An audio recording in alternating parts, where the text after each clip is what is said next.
Just a warning, this video contains some disturbing footage of children being hit by bicycles. It's about the great Brooklyn Bedford Bike Lane debacle. Citing safety concerns, the mayor is removing a new bike lane in Brooklyn. If we find in government that something is done that needs to be corrected, we need to be bold enough to correct it.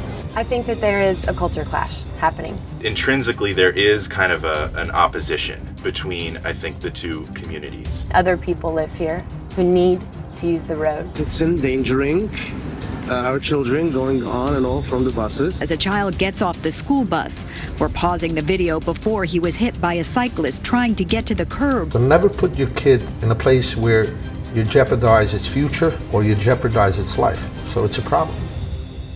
When I first saw that the bike lane I ride in all the time is being rerouted to make things safer for cyclists, I was really excited. After all, I bike in Brooklyn constantly. But little did I know that for Hasidic Jews, this would become a nightmare, one that has sparked the most intense backlash from the Hasidic community yet. This is the bike lane. The bike lane was over here, and cars were parked over here. So to bike down Bedford Avenue, the longest running avenue connecting Brooklyn, and this is something I do all the time, you went down in the middle, in between cars. This isn't the first time of the bike lane debacle. Back in 2008-2009, the so-called bike lane wars were all over the news. A few weeks ago, New York City pulled down bike lanes in Williamsburg. The cyclists have been protesting, so today they are planning a naked bike ride. It became a full-blown circus, the so-called Hasidim versus hipsters. The issue has stirred up tensions on both sides. For the bikers, it's about their safety. But for the Hasidic community, it seems to be about much more. The city had planned a bike lane along the 10-mile Bedford Avenue stretch, which goes through all of Brooklyn, starting on the bottom at Sheepshead Bay, going through Brooklyn suburbs, the Jewish Midwood, Brooklyn College, Little Jamaica, Little Haiti, Prospect Park, the gentrifying Bed-Stuy area, and then the Hasidic neighborhood before it goes into the beautiful, most gentrified Williamsburg and Greenpoint area within the Manhattan skyline view. And so because Bedford is so long and is so convenient, the city had planned a bike lane there. At the time, Hasidim opposed it, and the media framed that as a clash over modesty. The first time a few weeks ago I stepped out in shorts, I just immediately stopped and realized how strange I must look, and that could be quite unnerving for them. That it was about the skin-bearing cyclist versus a conservative religious culture, but I think that's too simplistic. After all, the Hasidic community is very child-centric,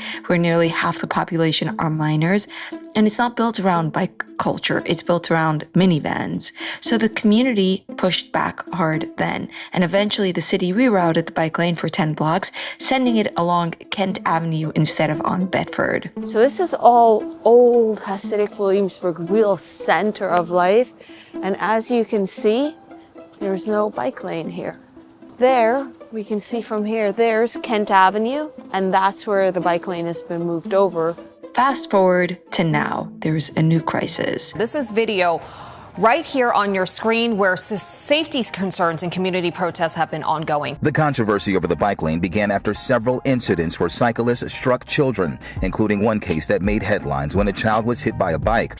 See, the Hasidic community extends well beyond just 10 blocks, and the redesigned bike lane on Bedford Avenue has reignited the conflict in that area. Some in the Williamsburg neighborhood are calling for even more sweeping action, pushing instead for the city to consider redirecting the bike lanes to a less populated street. The Bedford Avenue bike lane is safe again, for now. The only option to secure the safety of these hundreds and maybe some thousands of kids is to reroute on those couple of blocks from DeKalb and Bedford. So the city recently moved the Bedford bike lane from its old position on Bedford between moving traffic and parked cars, where cyclists were constantly at risk of getting doored or hit by moving cars, and I know this from personal experience, into a protected position between the parked cars and the sidewalk. And as a cyclist, I feel much safer now, but for the Hasidic community, the new design has completely disrupted daily life.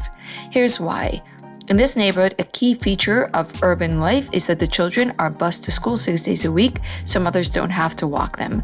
Normally, the school bus pulls up to the curb and kids run aboard safely. But now, parked cars block access to the curb.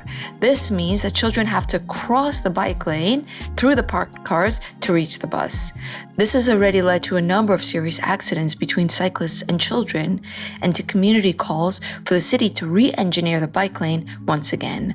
Based on their conversations with New York City Mayor Eric Adams, that might actually happen. Children first. And it doesn't matter if that child is from Brooklyn or the Bronx, if it's in Williamsburg, if it's in Brownsville. I have been the same across the city. And so those who want to get in the way of protecting these children, I say to them, look at the faces of these children.